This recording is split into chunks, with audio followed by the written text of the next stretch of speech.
নমস্কার, অ্যাস্ট্রোলজার অপর্ণা দত্ত বলছি। মাসিক রাশিফলের সিরিজে আজকে তুলা রাশি নিয়ে আমার আলোচনা। মাসের প্রথমেই আপনাদের দ্বাদশে কিন্তু মঙ্গল থাকবে এবং নবমভাবে বৃহস্পতি শুক্রের অবস্থান থাকবে। দশমে কিন্তু রবি বুধের বুধাদিত্য যোগ, একাদশে কেতু এবং পঞ্চমে রাহু আর ষষ্ঠে শনি। দেখুন কতগুলো জিনিস বলার আছে। তুলা রাশি বা তুলা লগ্ন জোডিয়াকের সপ্তম ভাব, সুতরাং এখানে ব্যালেন্সিং একটা ফ্যাক্টর। তুলা রাশি তুলা লগ্ন বিশেষ করে রাশির মানুষদের ভেতরে কিন্তু একটা ব্যালেন্সিং নেচার থাকে, মানে তুলা দণ্ড, ঠিক আছে।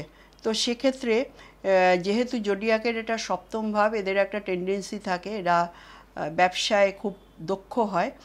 এক্ষেত্রে রাশির ওপরে চন্দ্রের অবস্থান থাকবে মাসের শুরুতে 1 তারিখে, আর পঞ্চমে রাহুর অবস্থান। এখানে পঞ্চমে রাহুর অবস্থানটা একটু নেগেটিভ, ষষ্ঠে শনির অবস্থান ভালো। ষষ্ঠে রেট্রোগেট শনি, এখন রেট্রোগেট আছে শনি, সেটা সবাই জানেন আপনারা। ষষ্ঠে রেট্রোগেট শনি রয়েছে, পঞ্চমে রাহুর অবস্থান। পঞ্চমে রাহুর অবস্থান থাকলে একটা বুদ্ধির একটা বিভ্রাট, হ্যালুসিনেশন থাকে। কারণ রাহু কী করে, রাহু আপনাকে হ্যালুসিনেশন দেবে, রাহু আপনাকে ডিজায়ার দেবে, চরম ডিজায়ার। প্রেম প্রীতি ভালোবাসার ক্ষেত্রে বারবার চেঞ্জ এবং সেখানে একটা ডিজায়ার। পঞ্চমে রাহু থাকাতে যারা স্টুডেন্ট আছেন তাদের কিন্তু পড়াশোনার ক্ষেত্রে ডিস্টার্ব আমি দেখতে পাচ্ছি। এবং পঞ্চমে রাহু আপনার ডিসিশন মেকিংয়ে ভুল হবে, আপনার রিলেশনশিপে ব্রেকআপ আনবে।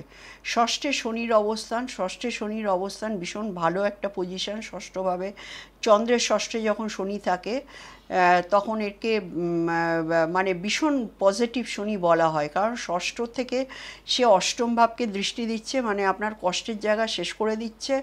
আপনার দশম দৃষ্টি দিচ্ছে থার্ড হাউসের ওপরে, আপনার স্ট্রাগলকে শেষ করে দিচ্ছে। এবং দ্বাদশ ভাবের দৃষ্টি দিচ্ছে, মানে আপনার ব্যয়ের জায়গাটাকে শেষ করে দিচ্ছে। সব দিক দিয়েই কিন্তু ষষ্ঠে শনির অবস্থান নট অনলি ট্রানজিট, এটা ন্যাটালের জন্যও ভালো। তো এখানে ষষ্ঠে শনির ট্রানজিট কিন্তু আপনাকে অনেক কিছু প্রোগ্রেসিভ জিনিস আপনাকে দেবে এবং আপনার ভেতরে যে লেথার্জি ব্যাপারটা ছিল এতদিন সেটা আপনার চলে যাবে এবং আপনি নতুন উদ্যমে কর্ম করবেন, কর্ম থেকে সাফল্য লাভ করার চেষ্টা করবেন। এখানে যেটা মানে খারাপ জিনিস সেটা হচ্ছে মাসের শুরুতে বা এই মাসভর কিন্তু মঙ্গল কিন্তু দ্বাদশভাবে থাকবে। দ্বাদশে মঙ্গলের অবস্থান এক কথায় ভালো না, কারণ মঙ্গল আপনার সপ্তমের লর্ড, দ্বিতীয়ের লর্ড। সে যখন দ্বাদশে চলে যায় খরচার মাত্রা বাড়ে, ব্যবসার ক্ষেত্রে ইনভেস্টমেন্টের পরিমাণ বাড়ে। কিন্তু দ্বাদশভাবে মঙ্গলের অবস্থান হয়ে মঙ্গল কিন্তু থার্ড হাউসে তার চতুর্থ দৃষ্টি দিচ্ছে। থার্ড হাউসে যখন চতুর্থ দৃষ্টি দিচ্ছে, ভাই বোনের সঙ্গে আপনার সম্পর্ক খারাপ হবে এবং আপনার হওয়া কাজও কিন্তু আটকে যাবে, হওয়া কাজও কিন্তু হবে না এবং কমিউনিকেশনের ক্ষেত্রে আপনি অনেকটা পিছিয়ে যাবেন। সুতরাং এই জায়গাটা আপনাকে কিন্তু দৃষ্টি দিতে হবে। আর শনি মঙ্গলের কিন্তু একটা অপোজিশন অ্যাসপেক্ট রয়েছে। এই মঙ্গল 12তে বসে কিন্তু ষষ্ঠভাবে শনির দিকে দৃষ্টি দিচ্ছে, এটা কিন্তু খুব একটা ভালো নয়। শনি মঙ্গলের অপোজিশন অ্যাসপেক্টে বিভিন্ন ধরনের দুর্ঘটনা, তারপরে আপনার ষষ্ঠভাবের ওপরে যেহেতু দৃষ্টি রয়েছে সেহেতু আপনার রোগভোগের ক্ষেত্রে কিন্তু একটা সমস্যা আনবে।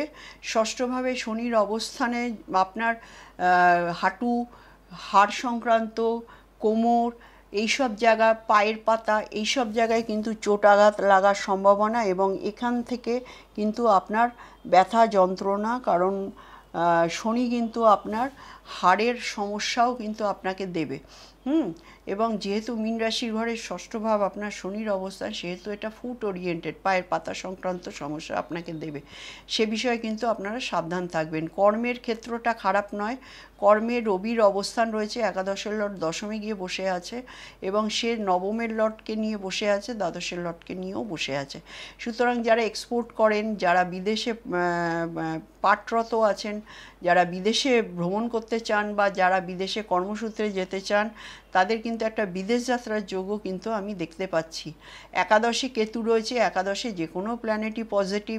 সুতরাং আপনাকে মানে কি পেলাম এটা আপনাকে চিন্তা করার প্রয়োজন নেই, কারণ কেতু মানেই কি রিজ্যাকশান, ডিজায়ার নয়। সুতরাং আপনি যত ডিজায়ার নিয়ে চিন্তা করবেন, একাদশ ভাব আমাদের ডিজায়ারের হাউস, আপনি যত ডিজায়ার নিয়ে চিন্তা করবেন আপনার কিন্তু ডিজায়ার অনেক দূরে চলে যাবে।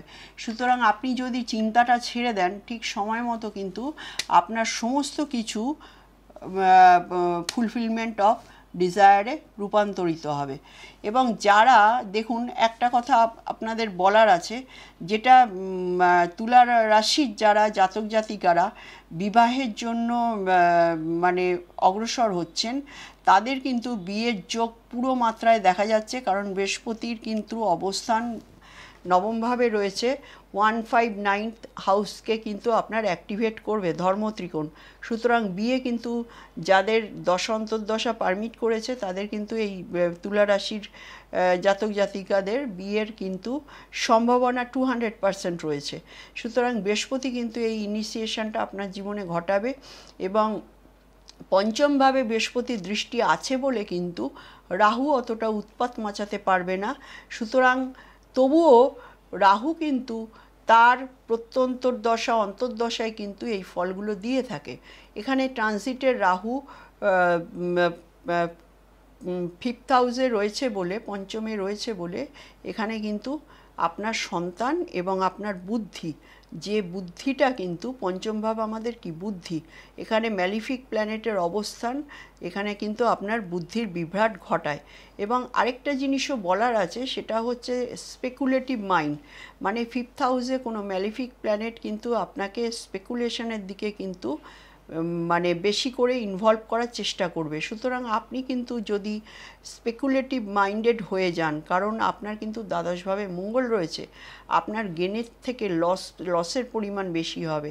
যারা তুলা রাশির জাতক জাতিকা আছেন তাদের বলবো আমি, আমার যেটা অ্যাডভাইস এটা হলো যে স্পেকুলেশনের জায়গা থেকে সরে আসতে হবে। স্পেকুলেশনের জায়গায় মন দিলে চলবে না। স্পেকুলেটিভ মাইন্ড হলে আপনার কিন্তু প্রভূত পরিমাণে লসের সম্ভাবনা আছে, কারণ রাহু যেহেতু পঞ্চমে বসে আছে এবং মঙ্গল যেহেতু আপনার 12 হাউসে বসে আছে, এবং মঙ্গল 12 হাউসে বসে থাকার কারণে আপনার কিন্তু যথেষ্ট মানে ক্ষয়ক্ষতি। বিশেষ করে মঙ্গল কী করে, মঙ্গল দ্বাদশে বসে থাকলে মানুষের কিন্তু কোনো জ্ঞান থাকে না কোন সেক্টরে সে খরচা করছে। সুতরাং এই জায়গাটা কিন্তু আপনাকে সাবধান হতে হবে। 12 হাউসে কিন্তু মঙ্গলের অবস্থান মোটেও ভালো নয়। এছাড়া নবমভাবে জুপিটারের যেহেতু ট্রানজিট রয়েছে, সেহেতু আপনাকে কিন্তু 159 হাউসে এই জুপিটারের প্রভাব থাকার জন্য আপনাকে কিন্তু অনেক জায়গা থেকে এই বৃহস্পতি আপনাকে বাঁচিয়ে নেবে এবং আপনি কিন্তু সেটা বুঝতে পারবেন। আর যেটা মেনলি বলার আছে যে দ্বাদশভাবে মঙ্গলের অবস্থান, ষষ্ঠভাবে শনির অবস্থান, এটা কিন্তু আপনার অ্যাক্সিডেন্টও ক্রিয়েট করে। আমি পরপর দুটো রাশিফলের ভিডিওতে একই কথা বললাম, কিন্তু অ্যাক্সিডেন্টটা তাদেরই সম্ভব, তাদেরই হবে, সবার জন্য নয়। যাদের ন্যাটাল চার্টে এটা প্রমিস আছে এবং যাদের দশা অন্তর্দশা সেই চার্ট অনুযায়ী আছে, transit will give the result for your দশা অ্যান্ড অন্তর্দশা। ট্রানজিট সবসময় কিন্তু দশা অন্তর্দশার উপরে বেস করেই কিন্তু ফল দেয়। সুতরাং দশা অন্তর্দশা আর প্রমিস অফ দ্য ইভেন্ট, এই দুটো কথা আপনারা মাথা থেকে সরাবেন না। আমি যতই অ্যাক্সিডেন্টের প্রেডিকশান করি না কেন, অ্যাক্সিডেন্ট একমাত্র তখনই সম্ভব যখন মানুষের ন্যাটাল চার্টে এটা প্রমিস থাকে এবং দশা অন্তর্দশা পারমিট করে। তারপরে গিয়ে আসছে আপনার ট্রানজিট। তো ট্রানজিটের পারমিশন কিন্তু রয়েছে। সুতরাং আমি বলবো সবাই যারা আছেন তুলা রাশির জাতক জাতিকা তারা একটু সাবধানে থাকবেন, কারণ মঙ্গলের 12 হাউসের অবস্থান এবং মঙ্গল শত্রু রাশি ঘরে বসে আছে। এই কারণে কিন্তু মঙ্গলের অবস্থানটা অত্যন্ত নেগেটিভ আপনাদের জন্য এই মাসে। ধন্যবাদ।